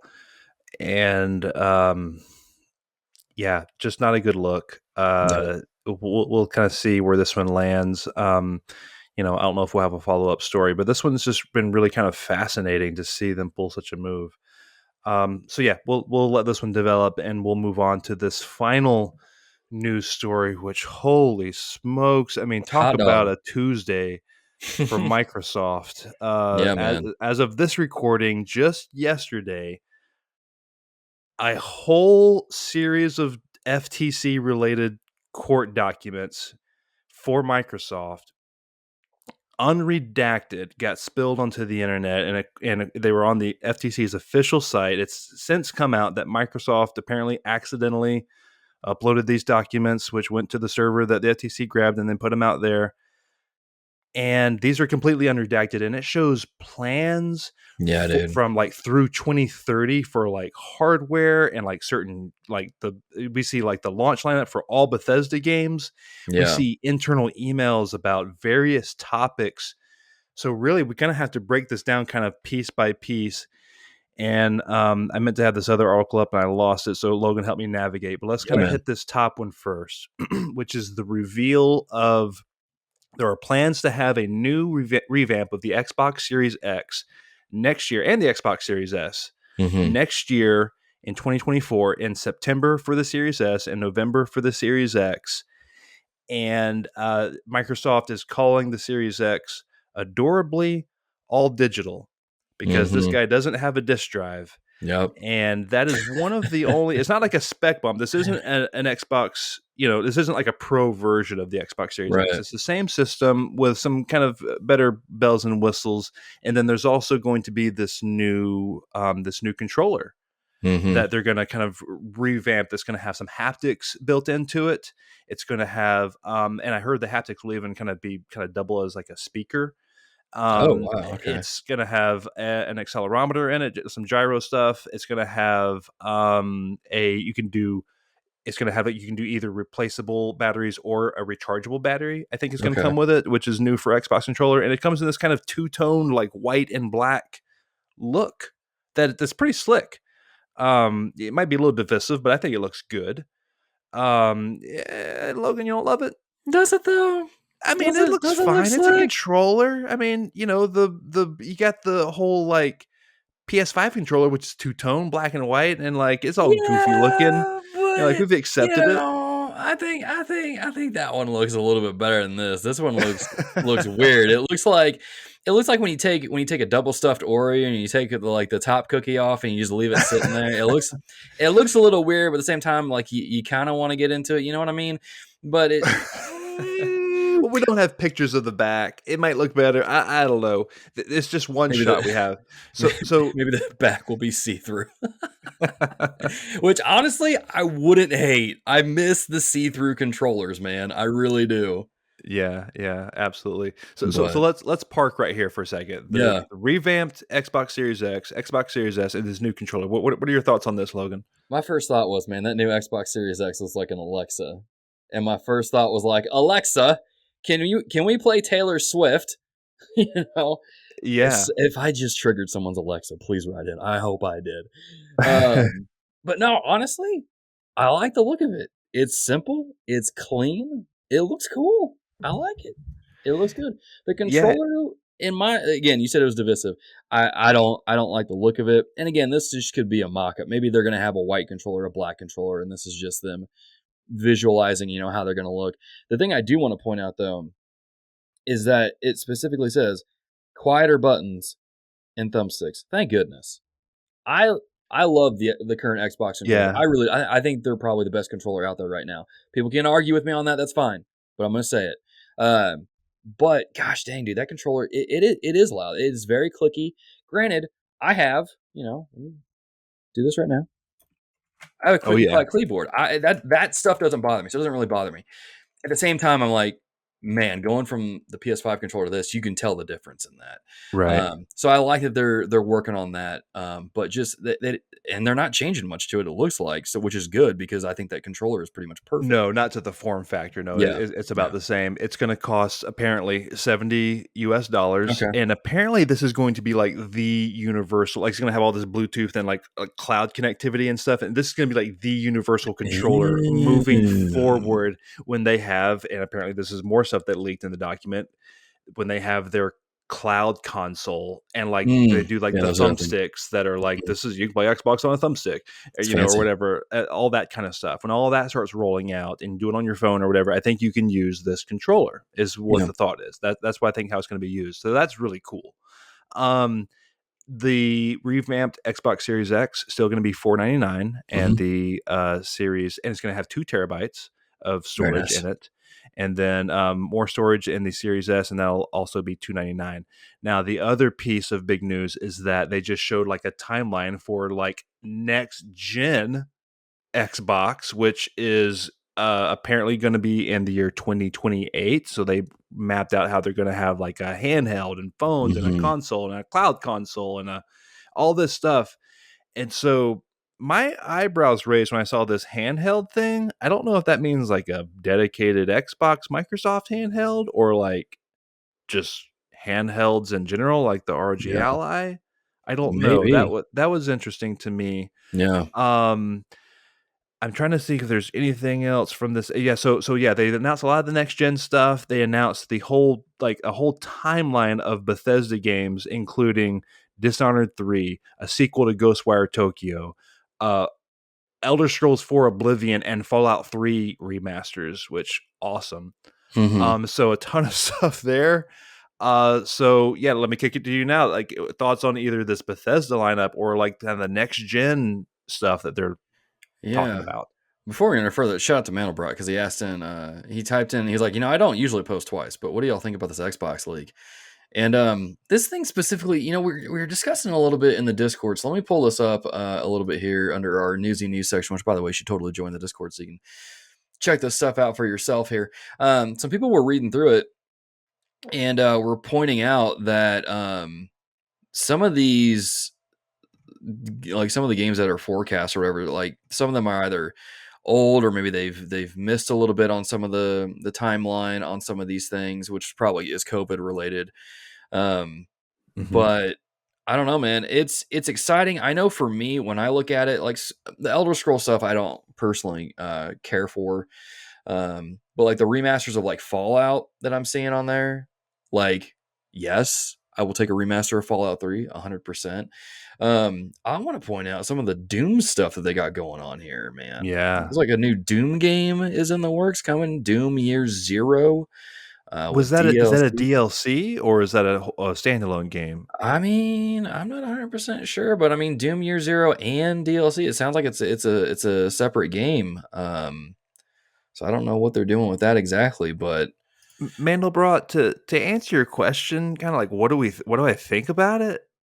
Like this is wild. Like this is one of the this biggest is leaks in like yeah, this gaming is history. massive. Yeah. And to kind of just, I'm going to quickly just kind of bullet point some of these other things that we learned. Apparently, in an internal email, when asked, why don't we buy Nintendo? Phil Spencer was like, well, that would be great. Obviously, that would be like like a career move if we did that. Like, obviously, that's kind of always the goal. But so they were like talking about buying Nintendo, sort of as if like, yeah, that's kind of always the option if they would like to play ball with us. We have this guy on the board who's been gobbling up Nintendo stock, so like we might have an end there. All this weird and by the way, like they also mentioned Valve as like a just Mhm. in parenthetically like, oh yeah, and Valve too, like they wouldn't mind doing it. And so like we learned that. We learned like how much they are paying ballpark companies, third party companies, to bring games to Game Pass. Like for Mhm. example, Jedi Survivor would have been a quote unquote crown jewel game to get on the service, and they would have paid. They were estimating paying Electronic Arts 300 million to put that Oh on the wow. service, which by the way would cover the entirety of that game's development cost if that were to happen. Dang, um, dude. I saw 100 million for Assassin's Creed Mirage. I saw 5 million for Baldur's Gate 3, which is Yep. laughable. Like everyone underestimated that game. Yeah. Um, Yeah, they did. so so like you just get to see all sorts of like ballparks of what they think. Like if they want Red Dead Redemption 2, 12 million a month. Like they got a weird Rockstar thing where like they charge monthly. Yeah. It's like wow, like they're really you got to shut out the cash for these games, which we kind of knew, and part of our point about Game Pass and its sustainability. But you got to see some of that. Um, I mean, Logan, what do you think about this and all the It's emails and things we learned? It's wild, man. Well, when I first heard about it, I'm like, whatever, it's a leak, I'm used to it, whatever. But then I started looking at it, I'm like, none of this is redacted. That someone's getting fired. Like this Yeah, is not good. But then I saw like some of the other stuff. I'm like, this is really cool to see the behind the scenes stuff, see what their plans are.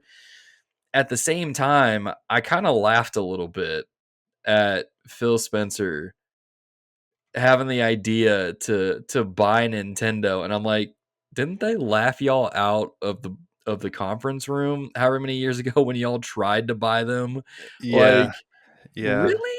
Really? You're gonna try that again? But dude, this was wild. I'm still trying to wrap my head around a lot of it. And like, Yeah, dude, like we are literally seeing things that we shouldn't be seeing is the thing. right. This is And a fantastic look behind the curtain. Yeah, like, it's fascinating because, like, it's cool to see how like, what a business is doing, how they're projecting things, what they're thinking about years ahead, but at the same time, like, I almost feel a little guilty looking at some of this because 'cause I'm like, we shouldn't have There was access to this. another example. There was an email that Phil wrote to Satya Nadella, the CEO of Microsoft, the day or the day after of when PlayStation 5 revealed like its price and specs and everything. And he was like, "Man, this is a great day for Xbox. Like, we feel like we can go pound for pound for that. We feel like we have the better hardware, all this, that, Mhm. and the other." And it's like, man, this is crazy to read this, Yeah, and just to get this sort of inside baseball. I would have loved to have been a fly on the wall Tuesday morning at yeah, Microsoft headquarters when they were doing all this damage control for this. Now, certainly this was from, I think, like May 2022 era. So like this could be old information, but sure. I think a lot of the information that's, especially the hardware plans for like 2024, like the revamp of Xbox Series X, I think that stuff's locked in. Yeah, yeah, I think so too. I don't think they're changing that at all. I think that's a No. like they take to the bank. This isn't a rumor. This is straight up Microsoft stuff saying it's happening with like marketing speech all over it. Very like detailed like graphics and images and stuff. So uh, this is absolutely ridiculous, almost unprecedented, Yeah, and just another great nugget that the whole FTC, Activision Blizzard stuff is going to give us. yeah, man. So this is kind of crazy. There's more that has come out of this that we probably didn't mention, but it's almost like I guess maybe there's not going to be that much more comes out because it is what it was. But I mean, just a Yeah, lot of bespoke, different stories coming out of this one that are just wild. yeah, yeah, man. It's it's crazy. I mean, I don't I don't know, man. Like I said, I'm still trying to wrap my head around a lot of it, and it's like I can't. I would love to be inside Xbox right now and just hearing what the discourse is because Yeah. I'm sure they are not happy about it, and I'm sure Nintendo, upon hearing um, Yeah, what this, does Nintendo think like is that's what more I want to important. know, man. I want to know what they're thinking. I They're want to like, "Oh, know, who's that guy on the board that they mentioned? Let's oust him." yeah. Like, I what do they mean, think today? dude, it's wild, man. It's wild. Yeah, yeah. And I'm curious too. We kind of missed this a little bit with John Hannon's writing about Unity, but just like because John wrote in talking about the Unity thing, and he said that for those watching the industry, this is a big moment. So I mean, that's both for Unity and the Xbox situation. But Mhm. how do you see this impacting the average gamer who's maybe not aware of all that's going on? Will they even notice if they aren't actively looking at industry news? And this is regarding the Unity stuff. Yeah. But let me spin it to here with Xbox. I I'm curious with how big this is if people even know about it. Maybe I should ask my students that because when I asked my students about the Unity stuff, none of them even knew what I was Yeah. even talking about. Yeah, it's gamer podcast material. I, Yeah, I think like this, it's for stuff like I don't think most people know about this kind of stuff. Whether it's Unity, whether it's this Microsoft leak, yeah, but it does matter. Like the yeah, reason why we cover it and the reason why we're interested in it and the reason why we're talking about it is because it does matter. Obviously, the Microsoft stuff, but even yeah, Unity, John, going to your question, I mean, like, yeah, I mentioned all those developers that have all those games and stuff. And like when you think about the reach of Unity, this universal quote unquote engine that's supposed to be really easy to get into and learn and everything else, it's like, yeah, that is highly beloved in the indie development community, and if that's going to go away, that's we may not see it tangibly, but it's going to affect things. yeah, I know there's always 100%. games to play every year, but yeah, it'll affect things. Yeah, So yeah, hundred yeah, percent. man, absolutely, man. It's kind of like in Dark Knight when Joker tells Batman, "There's no going back. You've changed things," and Yeah, so, dude, what a yeah, year 2023 is shaping up to be, man. It yeah. is If absolutely if you're wild. if you're Microsoft, going back to the leak real quick, if you're Microsoft, that was a bad day. If Yep, you're Sony, really good day because you got a good glimpse of what the competition's yep, doing for the next 8 years. yep. And if you're Nintendo, you're having a weird day. Nintendo will find out about this when they open up when their Internet Explorer loads like next week or something. Yeah, when their Opera browser opens up on the Wii. I imagine Nintendo using Opera. Can you imagine? Oh my goodness. Anyway, yeah, dear listeners, let us know your thoughts on a lot of these things that we've discussed here on the show so far in the various avenues that you can: Discord, YouTube, Twitter, all those places there. But let's round out the show with some write-ins from our patrons. As always, you can write into every episode of the podcast over on patreon.com. Thread goes live every Sunday or Monday, the week of that we're recording. Gives you plenty of time to put the write-ins in, and then if I remember, I delete the thread and I don't let you write anymore, because that's how we roll. We gotta set those boundaries, man. You gotta let you know. Plus, I'm a teacher. I gotta actually enforce things when I say them. First write-in though. Excuse me, I thought I was gonna sneeze. It's gone. Okay. To finish Jonathan Harrison's write-in, he says, "What light gun games have you enjoyed arcade and home console?" Micah, have we talked about arcades on the show before? Oh yeah, we talked about arcades, I'm sure. I don't know if we've talked about like light gun games specifically. Yeah. Dude, I'm totally a Time Crisis man. Like Time Crisis was my jam. That's what I was going to bring up. Was Time Crisis. I had the what was it called? GunCon for the PlayStation 1. Yep. Where you could hook it up through your CRT TV and use that bad boy on top. I love that. And like you had like the little button to like where, because in Time Crisis you'd have to like get duck and get cover with the like pedal in the arcade. Yep. But on the gun at home, like you had like a little button on the side, you press it and you get your cover. Dude, love Time Crisis. Dad would play that with me. Like I just was talking about Dad earlier, how he would like watch Tomb Raider and be like, oh, okay, this is all right. I'll see you later. He would hang out and play Time Crisis with me for real. Love that game. So huge affinity for that. Of course, DOG, Duck Hunt. Shout out that. Yep. And the last one I'll mention real quick is for arcades is Silent Scope. The one where they had the scope, you get zoomed in and everything. Silent Scope. You remember Silent Scope? It's like a sniper light gun game, and you can look at it on the screen if you're just kind of looking at it and you see the thing. But if you look through the scope, it's like really zoomed in. Yeah. On whatever it is you're looking at. Yeah, I've seen. I never played this one, but I always saw it. And growing up, we had Aladdin's Castle was what my arcade was. And I remember seeing this. I never got to play it though, but I do remember seeing it. A little bit more new school, I would say, Silent Scope compared to like. Well, I don't know. I guess they're in the same era for Time Crisis. But anyway, yeah, those are a few that came to mind for me. Man, that's good stuff. That's good stuff. Yeah, a lot of those I would say were my favorites. I was also partial to House of the Dead. Of course. I don't know what it is, man. I just love zombie stuff, and I don't really know why. I've always tried to, there's this new anime out called, what is it, Zom 100, that I was watching. I'm like, I don't know what it is about zombies. I just really like zombie, just that genre. I don't know why. The graphics for House of the Dead were like cutting edge as well at the time. Sega, they had it figured out.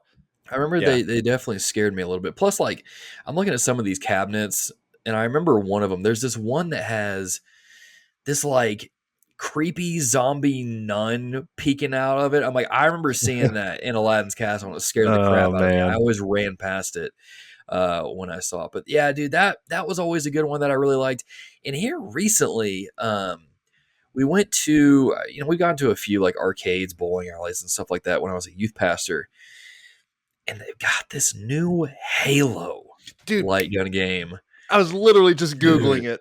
It's so good, man. I really like that one a lot. It's a lot of fun. I've not played it yet, but I've been talking to my brother-in-law. I was like, dude, you want to like take $40 or whatever it takes to beat this thing and go over there one day? Just go to like, Dave and Buster's or something. Get in on it. Yeah, man. Yeah, exactly. We have one in our city, so I want to play. It's called Halo Fireteam Raven. Fireteam Raven. The arcade cabinet. This thing looks sick. Every time I see it, I'm like, oh yeah, I forgot this existed, dude. We got to do this one day. Yeah, dude, it's cool, man. I like that one a lot. That was a lot of fun. Playing it with some of my students a couple years ago, man. I was like, dude, this feels like I'm playing old school. That's a new school light gun game. Yeah, that's newer for sure.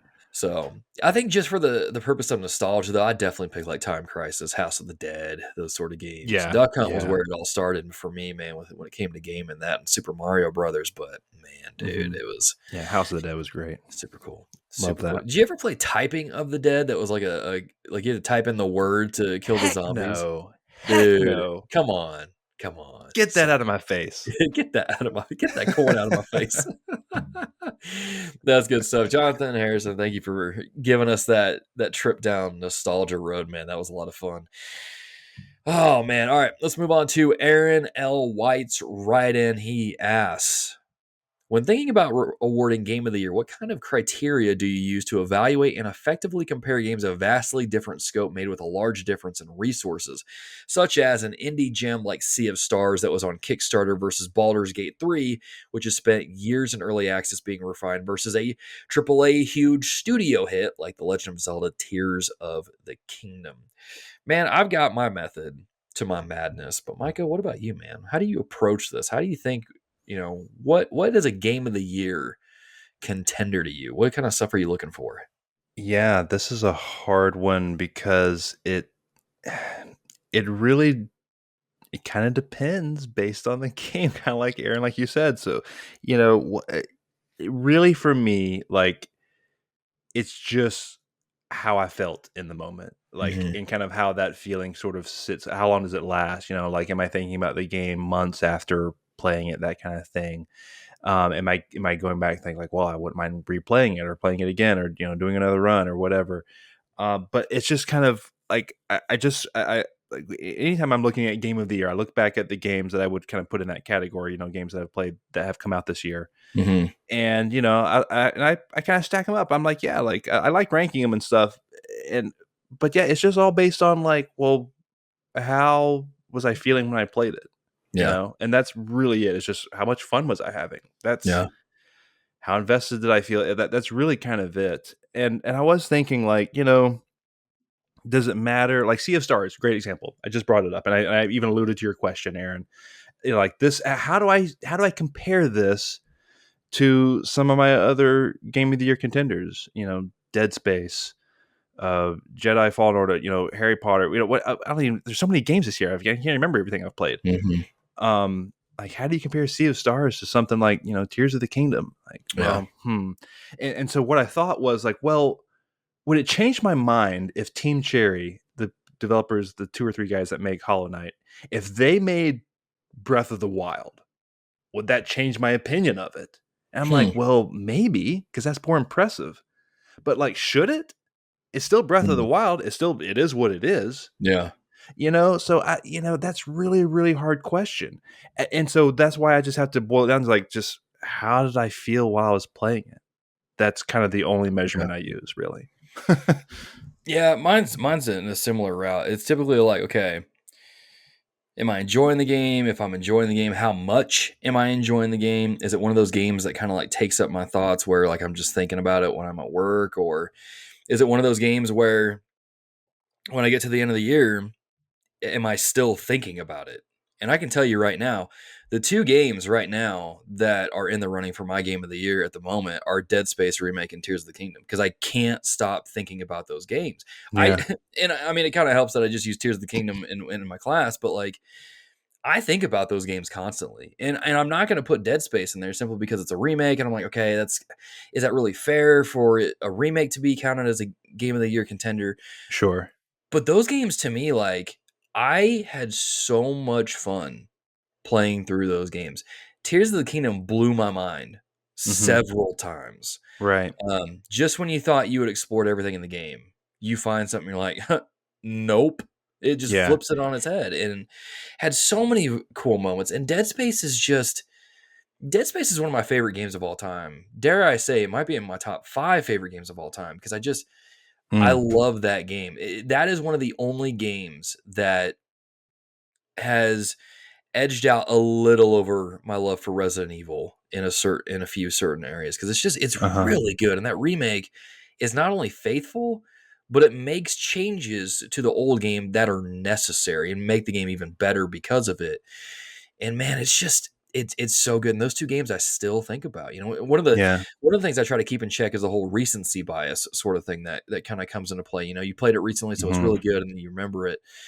But I'm still like, no, Dead Space remake and Tears of the Kingdom. I can't stop thinking about them. I still have a pull to go download Dead Space remake and get the platinum for it because Mhm. I loved that game so much. I had so much fun with it, and I liked it more than Resident Evil 4, which is crazy to me because Yeah. I played Resident Evil 4 a lot on the GameCube. But Yeah. that's the thing is it kind of the way that I felt about the game and how and what the longevity of that is like. Is it still the same? 6 months down the road, at the end of the year, those sorts of things. Yeah. And One example for me, Logan, that I've been thinking about, I kinda just mentioned it, is I've been thinking about Jedi Survivor Mhm. specifically and, Hogwarts Legacy. And for whatever reason, like, while playing it, I was like, "Yeah, Jedi Survivor," but, like, I've kind of not stopped thinking about Hogwarts Legacy all year for some weird reason. Okay. And I even said it at the time of, like, what he'd been playing and talking about Hogwarts, like, "Yeah, I don't think this will be a game of year contender," but, like, I've not stopped thinking about that game, and partially Wow. because, like, we're watching the Harry Potter movies and stuff right Okay. now, but, Yeah. like, that game really stuck with me, and, like, I think it's gonna make my game of the year list, Okay. and I don't know Interesting. that, but, like, it could sneak into the top 5 maybe. Yeah. And, like, that's kinda how, like, I'm just letting it sit there for a while, I'm thinking about it, and the further I get from Jedi Survivor, the more I'm thinking, like, "Well, maybe I didn't really love that as much as I thought I Yeah. did." Yeah. Because I'm kinda just like, "Ho hum, I don't even really remember much of the details of it now that I'm Yeah. thinking about it?" Yeah. Um, so that's kinda how I do it. Just I let it kinda sit there a while. Yeah, recency bias plays in a little bit, but I try Mhm. to keep that at bay for the most part. Yeah. But Aaron, it's hard, man. I do love Yeah. doing it. I love going through the exercise of, thinking about my favorite games and stuff. Mhm. Um, this year is gonna be fun though to try to do Yeah. that with. Yeah. Yeah. 100%. And, I mean, one of the nice things is we tend to break up the awards into different types of categories. So, Yeah. I mean, I can tell you right now, unless I play Sea of Stars by the end of the year, Dredge is gonna get my favorite indie of the year. That Yeah, game Dredge was is up there. so Mhm. good. It was so Mhm. good, man. But Yeah. yeah, it's gonna be hard. It's it is what it is, but it's a duty we must take on, and that's the burden that we bear. The We'll the do it. difficult burden of I'll do it. of doing a gaming podcast is trying to come up with our favorite games we played throughout all the year. Anyway, Aaron, Hard thank you for job. your write in. All right, last write in from Alex Castellanos with maybe we need to get our tinfoil hats on for this one just a little bit. Oh, yeah.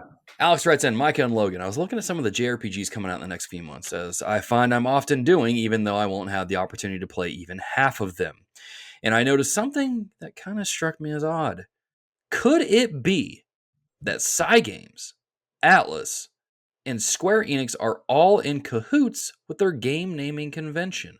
This upcoming February, we will have Grand Blue Fantasy Relink on February 1st, Persona 3 Reload February 2nd, and Final Fantasy VII Rebirth on February 29th. Maybe they think that if they name their games similarly enough, it will confuse people into thinking all these games are related and even cause people to purchase games they wouldn't otherwise purchase because of said confusion. Maybe it's just that people in Japan all think that you putting the prefix "re" in front of their game subtitle makes it inherently cooler. Do the two of you have any theories as to how, in a matter of 4 weeks, we can get 3 Japanese role playing games with such similar names? Please help me parse through this. My thinking is Alex might be onto something. Yeah. And then I look at Square Enix and remember, nah, they're too dumb for this. They released all these RPG games in the span of like what 2-3 months or something recently, and it's like maybe not, So you maybe don't not. believe in that synergy there with the 3 companies to Not with really get that Square marketing Enix. synergy? Not with Square Enix. Maybe Cygames and Atlas. Maybe there's something to be said about it. Those are both kind of anime type games.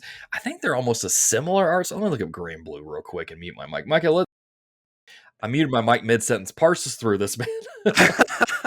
No, I was just thinking, I think we need to probably join the marketing blitz in February for the month and just retitle our podcast to The Gamers: Reformed, and just go with that for the month. Brilliant. Brilliant. Brilliant, man. But no, Alex, dude, I'm 100% with you, man. This is totally like some weird collusion going on with all these RPG makers. Um, no, for real though. Alex knows I've got my eye on Grand Blue Fantasy Relink, like for real, for real. That game looks good to me, and I would Okay. like to play it. Okay. But I'm looking at, I just realized I've never actually looked at Grand Blue Fantasy, apparently. Um, this looks like a Square Enix game. it looks really good. Like Like if you watch the latest trailer for it. if you were to show me just a screenshot of this and say, "Hey, this is a new Square Enix game," I'm like, "Yeah, I believe it. I believe it." Like, never mind. Maybe Square Enix is smarter than we're giving them credit for, man. Maybe they're big brain thinking over here. I don't know, man. I do know that that is kind of ridiculous for the month of February. I didn't realize we had such a big like 3 heavy Yeah, hitters that's like pretty that. bonkers. Like that's cool. Slash too many RPGs in 1 month. But yeah, we're eating good. We're eating good. It just it's gonna spill over into 2024 for us. Yep. Yep. Which is kind of annoying because I'm like, I feel like RPGs is all I like JRPGs is all I play anymore, It's man. annoying because I want to come up for air. Like, please, Yeah. companies, let me come up for air. It's Yeah. never gonna What? happen. No. So No, not anymore, man. The floodgates have been opened, and we're all gonna drown in a sea of just really yeah. good games, man. It's Just a good grow time to that be alive. library. Grow that library. I don't know, man. I think Alex might be onto something truly here. Alex, just keep digging, man. Oh, he definitely Keep is. digging. There might be something to uncover here. There might be something to uncover. And maybe at the core of it all, we'll realize that behind Cygames, Atlas, and Square Enix is just Xbox. Just pulling the strings.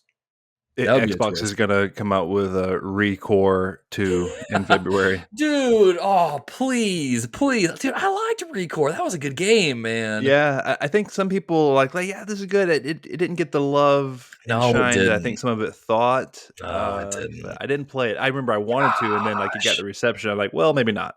Yeah, dude, what a game, Recore. Dude, oh man. Oh, let's revive Recore. Okay. And then they're gonna revive the old uh CG cartoon reboot from the 90s, Oh, dude, yes, that old also in Canadian February. TV show. Oh my gosh. We're gonna reboot. Yeah, yeah.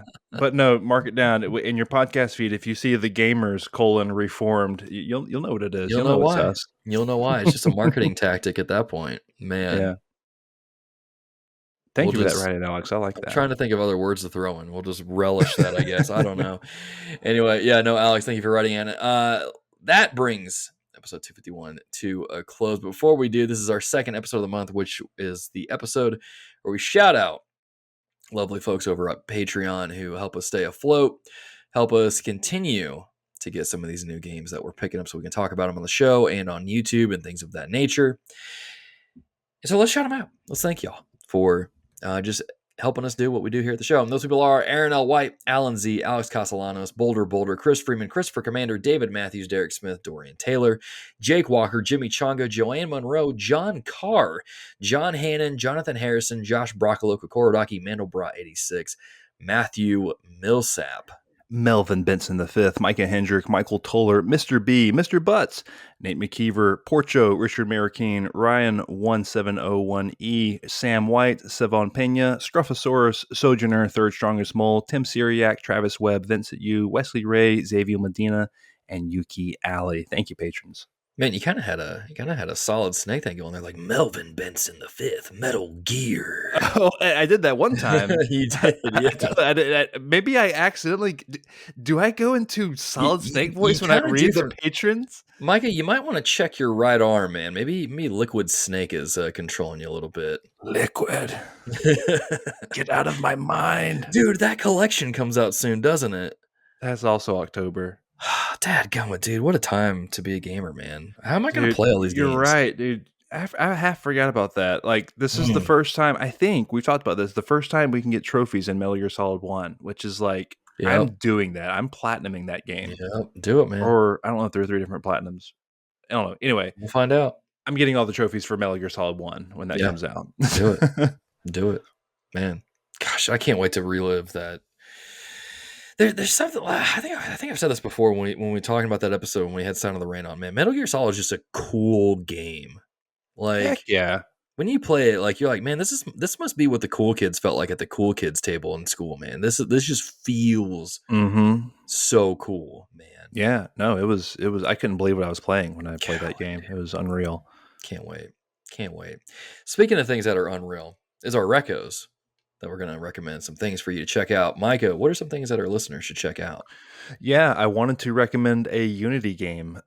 Is what I wanted to do this Right episode. on. So I think I've actually recommended this in the past, but a mobile game called Alto's Adventure, and I Okay. believe it's come to like Steam and console and other things in the form of the Alto Collection, which is 2 games. Okay. It's this really chill 2-dimensional snowboarding game. It's like an endless runner kind of thing. Okay. It is one of the most relaxing games I've played in recent memory, and there's just not much thought to it. It's very mobile game like, not in a negative way. Just in like the scope and what it's trying to do. And it's a lot of fun, very relaxing. I'd recommend it. It's a Unity game. Go support those devs. Right on, man. Right on. My 2 recos, it's Legend of Zelda related. I've had Legend of Zelda on the mind lately. First one is Tears of the Kingdom. If you haven't beaten the game, I mean, still take your time with it, but definitely make it a point to finish that game because the end of that game is like one of the most truly epic end sequences to a game I've played in a very long time. It's just a good game all around too. Make sure you explore the depths thoroughly, by the way. Hmm. The other thing I want to recommend is if you need some new music to listen to, check out Hyrule Cafe by GameChops. I listened to it on Spotify. They put it out recently, and it's pretty chill. It's just chill, lo-fi, Hyrule themed music. Obviously, it's like cafe related, so it's probably similar stuff that you would hear in like a coffee shop, but it's pretty good. And I've had it playing in my classroom, and some of my students will sit there and then perk up and go, "Is this Legend of Zelda?" And I'm like, "Yes, it is." And they're like, all right, respect. Okay, so yeah, definitely go check that out. Game Chops is just a good one for just classic Nintendo music. They typically focus on Legend of Zelda stuff, but they got some Metroid stuff in there too, so it's definitely worth checking out. But with that being said, y'all, thank you for listening to this episode of The Reformed Gamers. If you like what we do here at the show and you want to get some extra perks, consider supporting us over on Patreon, patreon.com/The Reformed Gamers.